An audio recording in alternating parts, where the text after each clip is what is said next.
इंसदादी दहशतगर्दी अदालत लाहौर ने 9 मई को GOR गेट हमला केस का फैसला सुना दिया। डॉक्टर यास्मीन राशिद, उमर सरफराज चीमा, एजाज चौधरी, महमूदुल रशीद को 10-10 साल कैद और 5-5 लाख रुपए जुर्माना किया गया है।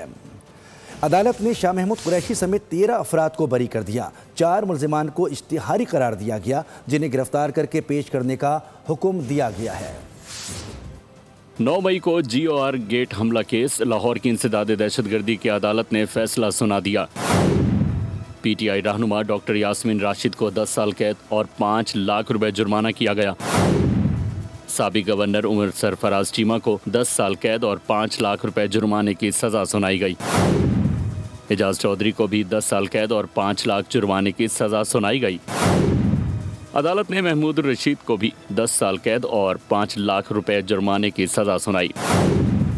कासिम, शहबाज, मुश्ताक और अब्दुल्ला को भी कैद, जिन पर इल्ज़ाम था कि उन्होंने क्लब चौक GOR गेट के सिक्योरिटी कैमरे तोड़े, पुलिस की वायरलेस और GOR गेट के शीशे भी तोड़े, सरकारी इमलाक को नुकसान पहुंचाया और पुलिस एहलकारों पर हमला किया। सब्सक्राइब करें और बेल दबाएं ताकि कोई खबर रह न जाए।